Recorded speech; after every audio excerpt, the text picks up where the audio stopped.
दोस्तों आज की इस वीडियो में भारत की प्रमुख वन्य जीव संरक्षण परियोजना यानी India's major wild life conservation project तो जानेंगे हम 10 ऐसी परियोजनाएं जो एग्जाम में एनवायरनमेंट में बहुत ही ज्यादा ट्रेंड करती हैं। तो नमस्कार, जय हिंद, वंदे मातरम। दोस्तों स्वागत है आप सभी का गुरुजी वर्ल्ड एग्जाम स्टडी प्लेटफॉर्म में। This is Dheeraj Dwivedi from Guruji world. एक कलम उठाइए और यह 10 परियोजनाएं फटाफट नोट कर लीजिएगा। जो याद रखिएगा यहां पर क्या है ना, यहां पर परियोजनाओं से क्वेश्चंस इस तरीके से बनते हैं, कहता है ये परियोजना कब आई है, सन पूछ लेता है और किस जिले से स्टार्ट हुई है। ठीक है, यह बहुत इंपॉर्टेंट है क्योंकि यहां से 2 से 3 क्वेश्चंस बनते हैं, तो फटाफट नोट्स मेंटेन होने चाहिए। तो चलिएगा यहां पर सबसे पहले जानते हैं कि बाघ परियोजना से संबंधित जो फैक्ट है, हम 4 से 5 ही लाइनें हर परियोजना को देखेंगे और 10 मिनट के अंदर पूरे चैप्टर को हम कंजर्वेशन लाइफ को खत्म कर देते हैं। अब देखिए, प्रोजेक्ट टाइगर एक ऐसा अहम हिस्सा है, एनवायरनमेंट का एक अहम हिस्सा है। कहता है ये बताओ प्रेजेंट टाइम में बाघों की संख्या क्या है, बाघों वाला राज्य किसे कहा जाता है, बाघ परियोजना कब आई है, तो सारी चीजें हम जानेंगे। बाघ दिवस कब है, देखिए प्रोजेक्ट टाइगर में पहला पॉइंट आपको लिखना है कि 1973 में बाघ परियोजना या प्रोजेक्ट टाइगर का आरंभ हुआ। कभी कभी ऑप्शंस में 1972 भी आ जाता है तो परेशान ना हो, ठीक है ना। लेकिन 73 अगर है तो 73 एक्यूरेट आंसर है, क्योंकि 73 ही आपका माना जाता है। एनसीईआरटी क्वेश्चंस की बात करें तो एनसीईआरटी बेस्ड में 1973 यानी 1973 लिखा हुआ है। ठीक है, साफ साफ। अब देखिए, अगर बात करें 1973 में बाघ परियोजना यानी प्रोजेक्ट टाइगर क्यों आया, इसका रीजन क्या है? क्योंकि उद्देश्य हमारा जो एम था ना वो बाघों को बचाना।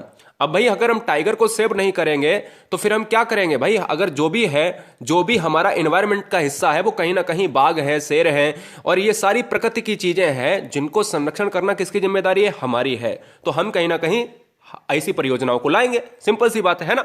अगर हम बात करें इसके आगे कि बाघ दिवस हम कब मनाते हैं, तो बाघ दिवस हम मनाते हैं 29 जुलाई को। मैंने कई बार आपसे चर्चा इसकी की है अपने जीके वाली क्लास में, जिसमें हर बच्चे को पता है। अगर नहीं पता है तो कोई बात नहीं, कोई भी बच्चा पहली बार, कोई बहन, कोई भाई पहली बार आया है तो चैनल को सब्सक्राइब कर लें, क्योंकि हम आपको शिक्षक और शिक्षिका ही बनाते हैं मिलियंस, लाखों परिवारों में।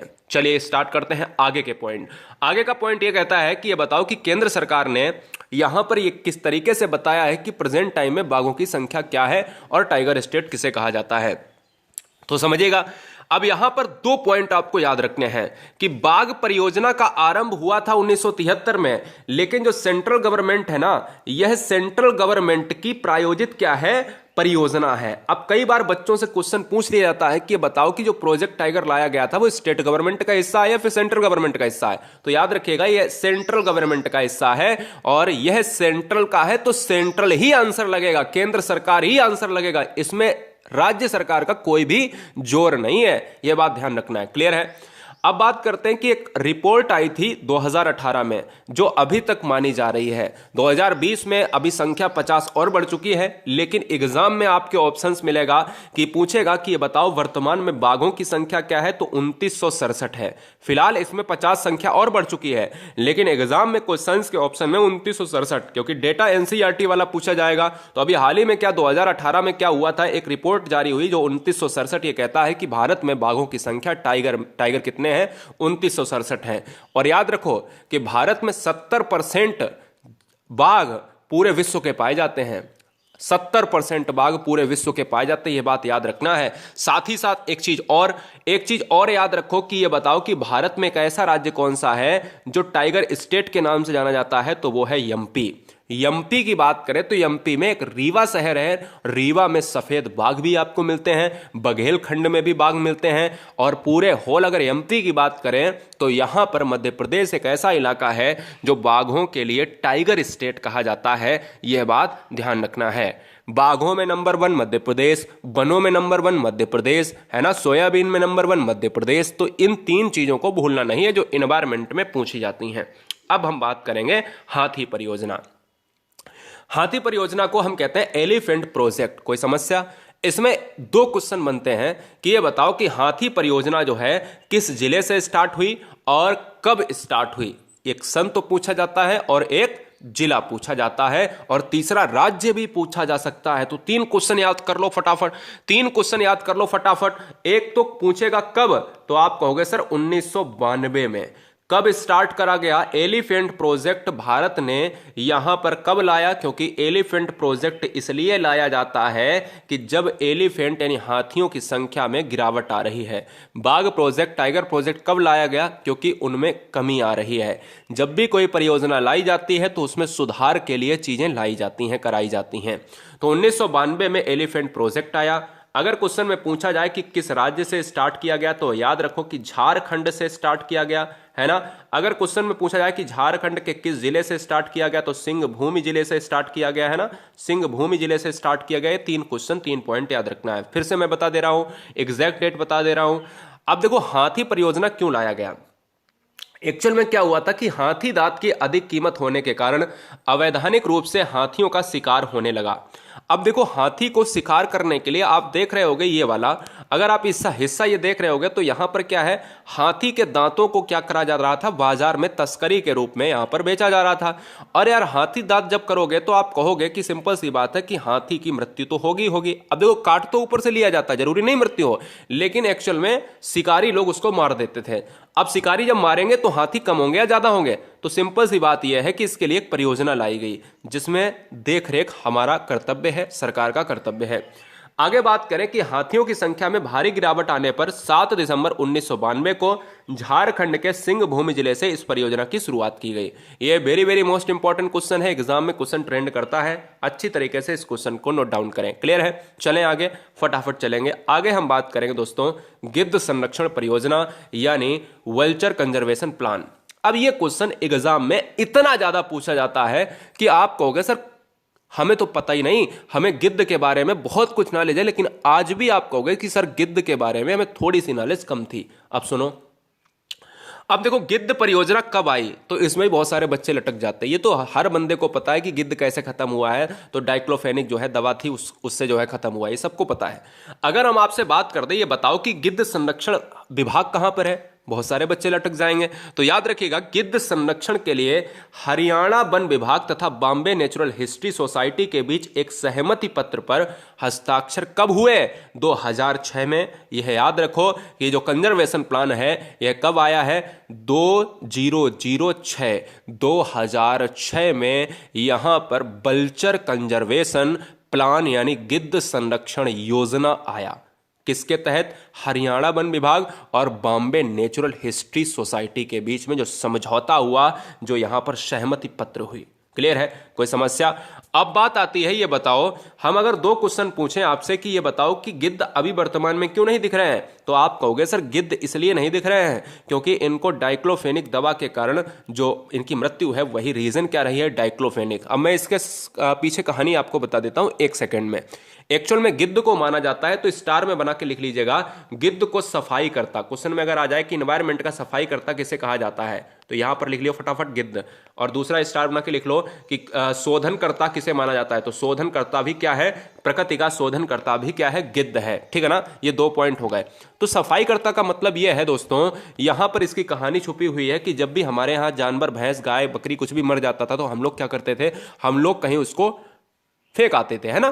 तो उसमें क्या होता था कि चट से वो भैया क्या कर जाते थे? साफ कर जाते थे। गिद्ध देखा कि भैया कोई मरा हुआ जानवर है, तुरंत फटाफट 1 मिनट नहीं लगता था कि एकदम से खत्म, एकदम से खत्म। और वो एनवायरमेंट में सड़ता नहीं था, और क्या है, गिद्धों का भी पेट भर जाता था, और गिद्ध भी भैया भूखे नहीं रहते थे, और प्रकृति भी जो हमारा एनवायरमेंट है वो भी शुद्ध रहता था, है ना, प्योर रहता था। तो एक्चुअल में क्या हुआ कि जब हमारे जानवर मर रहे थे तो हमने क्या कहा, हमने जो है उनको इंजेक्शन दिया। हमने जब इंजेक्शन दिया तो हमारे जानवर कुछ जो है मर गए। हमारे जानवर जब कुछ मर गए, और उन मरे हुए जानवरों के मांस में क्या था? इंजेक्शन था, दवा था। और उसको जब गिद्ध ने खाया तो फिर क्या हुआ? उनकी किडनी पर, यानी गिद्ध की किडनी पर इफेक्ट कर गया, और गिद्ध की किडनी खराब होने पर उनकी मृत्यु हो गई। रीजन क्या था? उन जानवरों में जो मरे हुए जानवर थे वो डाइक्लोफेनिक दवा थी, और दोस्तों उसी के कारण इनकी मृत्यु हुई। आगे हम बात करेंगे कस्तूरी मृग परियोजना यानी मस्क डियर प्रोजेक्ट। अब देखो यहां पर पॉइंट बहुत इंपॉर्टेंट है। कस्तूरी मृग परियोजना का मतलब, यहां पर कस्तूरी मृग से एक बहुत बेहद अच्छी खुशबू आती है जिसको आप कहते हो कस्तूरी, है ना। तो यहां पर हम जान लेते हैं 2 fact. International union for conservation, याद रखिएगा, international union for conservation of nature के सहयोग से Uttarakhand, very very most important, Uttarakhand के केदारनाथ अभ्यारण्य, कहां है केदारनाथ अभ्यारण्य? उत्तराखंड में, हो सकता है पूछ लिया जाए। 1970 के दशक में, इंपॉर्टेंट है, परियोजना शुरू की गई। कौन सी परियोजना? कस्तूरी मृग परियोजना। कब शुरू की गई? 1970 में। कहां शुरू की गई? उत्तराखंड में। उत्तराखंड में कहां पर? केदारनाथ अभ्यारण्य। केदारनाथ अभ्यारण्य कहां पर है? उत्तराखंड में है ना? किसके सहयोग से? इंटरनेशनल यूनियन फॉर कंजर्वेशन, यह बात याद रखिएगा। और इंटरनेशनल यूनियन फॉर कंजर्वेशन का मतलब क्या है? आईयूसीएन। आईयूसीएन क्या करता है? रेड डेटा बुक जारी करता है। आईयूसीएन का मुख्यालय कहां है? आईयूसीएन का मुख्यालय स्विट्जरलैंड में। स्विट्जरलैंड में कहां है? आईयूसीएन का मुख्यालय स्विट्जरलैंड में ग्लैंड शहर में है। बताओ कितने क्वेश्चन याद करोगे भैया, है ना? आगे हम बात करेंगे दोस्तों कस्तूरी मृग के लिए शिकारी देवी अभ्यारण्य जो हिमाचल प्रदेश तथा बद्रीनाथ अभ्यारण्य जो उत्तराखंड में है, यह इंपॉर्टेंट है। कल को क्वेश्चन अगर यह आ जाए कि शिकारी देवी अभ्यारण्य कहां पर है, आप आया भी है तो आप आंसर लगाएंगे हिमाचल प्रदेश में। बद्रीनाथ अभ्यारण्य कहां पर है? उत्तराखंड में। किसके लिए प्रसिद्ध है? कस्तूरी मृग परियोजना के लिए प्रसिद्ध है। बताइए, कोई समस्या, कोई doubt? Any doubt? No doubt. आगे बढ़ेंगे, हंगुल परियोजना। अब देखो, अगर मैं थोड़ी देर के लिए आपसे ये पूछ दूं, क्या मैं थोड़ी देर के लिए अगर मैं आपसे ये पूछ दूं कि यह हंगुल परियोजना किस जानवर से संबंधित है, तो बहुत सारे बच्चे जो हमसे पढ़े नहीं है वो बिल्कुल डाउट में हो जाएंगे, ठीक है? लेकिन आज नहीं। देखो, वीडियो अगर अच्छा लग रहा है तो बिल्कुल ईमानदारी से लाइक कर देना और हर शेरनी चैनल को सब्सक्राइब कर लेना, क्योंकि हम उम्मीद ये करते हैं आपसे कि सिलेक्शन आप लेकर आओ। भले ही आप लाइक सब्सक्राइब ना करो, लेकिन सिलेक्शन लेकर आओ। आपके घर में भी क्या होना चाहिए? घर भी आपके रोशन होने चाहिए। घर में भी आपके दीपक जल तो रहा है लेकिन उसका कोई मतलब नहीं है। एक खुशी का जो दीपक होता है ना, वो गाइस बहुत इंपॉर्टेंट होता है। तो इसलिए चैनल को सब्सक्राइब जरूर करें। तो अगर बात करें यहां पर पूरी तरीके से एनवायरनमेंट को पढ़ने के लिए अच्छी तरीके से, अगर आपके पास एक भी दिन है तो नीचे आप जाना और नीचे यहां पर डिस्क्रिप्शन बॉक्स में एक लिंक होगी, फटाफट एकदम फाड़ डालना और जल्दी से क्या करना है, नोट्स बना लेना है और अपने एग्जाम को पूरे में पूरे नंबर प्राप्त कर लेना है, ठीक है? 10-10 मिनट की वीडियोस हैं। अब हंगुल परियोजना क्या है? एक्चुअल में हंगुल परियोजना दोस्तों एक हिरण है। अब क्वेश्चन आता है कि हंगुल परियोजना के हिरण कहां पर, यानी हंगुल हिरण कहां पर पाए जाते हैं? कौन से राज्य में? जम्मू कश्मीर में। यह बात याद रखना है। जम्मू कश्मीर में कहां पर पाए जाते हैं? दाचीग्राम राष्ट्रीय उद्यान में। अब क्वेश्चन में यहां पर 4 पॉइंट, कम से कम 4 से 5 पॉइंट लिखना। यूरोपियन रेंडियर प्रजाति का एक हिरण है। हिरण क्या है? हिरण है हंगुल। हंगुल क्या है? हंगुल एक हिरण है। कहां पर पाया जाता है? दाचीग्राम राष्ट्रीय उद्यान। अब एक स्टार बना के लिख लो कि दाचीग्राम राष्ट्रीय उद्यान। ये क्वेश्चन में बार बार आता है कि दाचीग्राम राष्ट्रीय उद्यान कहां पर है, तो आंसर होगा जम्मू कश्मीर, ठीक है? यह बात याद रखिएगा। अगर क्वेश्चन में कल को यह पूछ दिया जाए कि यह बताओ कि हंगुल प्रजाति के हरण केवल भारत में कहां पर पाए जाते हैं, तो जम्मू कश्मीर में। केवल भारत में ऐसा अभ्यारण्य बताओ जहां पर पाए जाते हैं, तब दाचीग्राम होगा। क्लियर है? हर तरीके से क्वेश्चन बता रहे हैं। इसके संरक्षण के प्रसार हेतु 1970 में हंगुल परियोजना स्टार्ट करी गई। कोई दिक्कत, कोई डाउट नहीं होनी चाहिए। सबसे ज्यादा प्रश्न पिछले बार एग्जाम में यहां से पूछे गए थे कि रेड पांडा प्रोजेक्ट कहां पर जो है कब लागू किया गया और प्रदेश कौन सा है, किस तरीके से परियोजना लाई गई है, ठीक है ना, किसके सहयोग से लाई गई है। अब देखिए, रेड पांडा प्रोजेक्ट यानी लाल पांडा परियोजना। अब यहां से 2-3 क्वेश्चन बनते हैं। पहला क्वेश्चन ये बनता है कि कहां स्थित है, ये कहां पर पाए जाते हैं, तो यह पूर्वी हिमालय क्षेत्र में 1500 से 4000 मीटर की ऊंचाई पर पाया जाता है। पूर्वी हिमालय का मतलब क्या? ये भारत है, और भारत की अगर हम बात करें तो ये वाला पूर्वी हिमालय, ये पूर्वी हिमालय, ठीक है? 1500 से 4000 मीटर की ऊंचाई पर पाया जाता है। अरुणाचल प्रदेश में कैंट बियर के नाम से जाना जाता है। और अरुणाचल प्रदेश आप जानते हो कहां कहां पर है? अरुणाचल प्रदेश यहां पर पड़ता है और ये पूर्वी क्षेत्र है ना, पूर्वी क्षेत्र। तो आप सभी जानते हो कि अगर कल को क्वेश्चन आ जाए कि ये बताओ कि कैंट बियर या कैट बियर का दूसरा नाम क्या है? लाल पांडा है। कहां पर पाया जाता है? अरुणाचल प्रदेश में। लाल पांडा कहां पर पाया जाता है? अरुणाचल प्रदेश में। कितनी ऊंचाई पर? 1500 से 4000 मीटर ऊंचाई पर। भारत के दक्षिणी भाग में है, पूर्वी भाग में, भारत के पूर्वी भाग में है, हिमाचल का पूर्वी भाग। क्लियर है? इनकी कम होती जा रही जनसंख्या के कारण 1996 में, वेरी वेरी मोस्ट इंपॉर्टेंट, लाल पांडा परियोजना कब लाया गया? 1996 में। प्रकृति विधि के सहयोग से, ठीक है ना, पद्मजनाइडू हिमाचयन जंतु पार्क के लाल पांडा परियोजना की शुरुआत की। ये इंपॉर्टेंट है, पूछा नहीं गया है लेकिन इसको अंडरलाइन जरूर करें, बहुत इंपॉर्टेंट है गाइज। यहां से क्वेश्चंस लाल पांडा परियोजना से कई बार एग्जाम में पूछे गए हैं। अगला हम पॉइंट आते हैं, एक पॉइंट इसमें भी पूछ लिया जाता है और फिर चलेंगे किस पर? कछुआ संरक्षण, और खत्म करेंगे वीडियो। मणिपुर थामिन परियोजना। अब ये थामिन क्या है दोस्तों? एक्चुअल में क्वेश्चन आता है कि थामिन परियोजना ये है क्या और कब शुरुआत किया गया। लोकटक झील कहां पर है? मणिपुर में है ना। इसलिए आप सभी समझ रहे होगे कि मणिपुर में क्या है, मणिपुर में लोकटक झील है, कोई डाउट नहीं है। दक्षिण पूर्वी भाग में पाए जाने वाले विश्व के इस दुर्लभ स्तनधारी जिसको हम कहते हैं थामिन प्रोजेक्ट, यानी थामिन इसका नाम है, कब लाया गया? 1970 में लाया गया। ये इंपॉर्टेंट पॉइंट है, अच्छे तरीके से इसको याद कर लेना है। अगला पॉइंट है दोस्तों कछुआ परियोजना। कछुआ के बाद बिल्कुल खत्म है वीडियो, टेंशन मत लेना। कछुआ संरक्षण परियोजना यानी टर्टल कंजर्वेशन प्रोजेक्ट। अब टर्टल कंजर्वेशन प्रोजेक्ट में क्या है? अब कल को क्वेश्चन यहां पर ये आ जाए कि ये बताओ कि ऑलिव रिडले क्या है। अब ऑप्शंस में बहुत चीजें हैं, आप स्टार बना के लिख लो फटाफट कि ऑलिव रिडले बराबर कछुआ है, यानी कछुआ। ऑलिव रिडले कछुआ की प्रजाति है, ऐसे भी लिख सकते हो। तो क्वेश्चन आ चुका है, आप देख सकते हो। यूपी टेट उठा के देख लो, सी टेट उठा के देख लो और री टेम्पी उठा के देख लो, सब में एक एक बार पूछा गया है। क्वेश्चन में आया है कि ऑलिव रिडले क्या है। ऑलिव रिडले कछुआ की प्रजाति है। कहां पर पाया जाता है? उड़ीसा में पाया जाता है।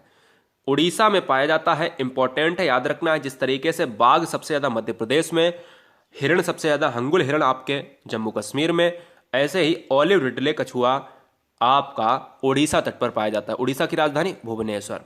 कीमती दवाओं में प्रयोग होने के कारण इनकी संख्या में गिरावट हुई, यानी इनको पकड़कर मार दिया जाता था और दवाओं में इसका यूज किया जाता था। इसको देखते हुए उड़ीसा सरकार ने 1987 में, ये उड़ीसा सरकार है, स्टेट गवर्नमेंट ने, है ना, 1987 में कटक जिला इंपॉर्टेंट है, याद रखना है। जैसे हाथी परियोजना के लिए झारखंड का सिंहभूमि जिला था। 1987 में कटक जिले में भितरकनिका अभ्यारण्य, बहुत इंपॉर्टेंट है, कई बार एग्जाम में पूछा गया है, कई बार अकेले ये पूछ लिया गया है कि भितरकनिका अभ्यारण्य कहां पर है। तो आपके ऑप्शन है कर्नाटक, उड़ीसा, केरल, उत्तर प्रदेश। तो यहां पर भितरकनिका अभ्यारण्य कहां पर है? उड़ीसा में है।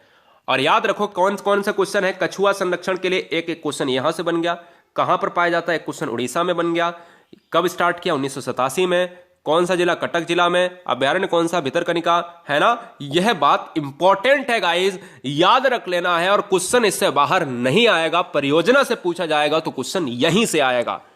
मेरा मकसद है कि एक या दो वीडियो में नहीं, सिर्फ एक वीडियो में जो भी पढ़ना है वो पूरा पढ़ो, खत्म करो। तो कोई डाउट, एनी डाउट, हर बहन हर भाई का बस एक काम होना चाहिए, सब्सक्राइब और लाइक। वीडियो को लाइक करें और फटाफट जाएं गुरुजी वर्ल्ड के टेलीग्राम ग्रुप से जुड़ जाएं। GURUJI स्पेस WORLD, याद रखिएगा, सर्च करें GURUJI PDF पाने के लिए WORLD, गुरुजी वर्ल्ड का टेलीग्राम ज्वाइन करें। GURUJI स्पेस WORLD, है ना, वर्ड है न कि WORD है। जय हिंद, वंदे मातरम, इंकलाब जिंदाबाद।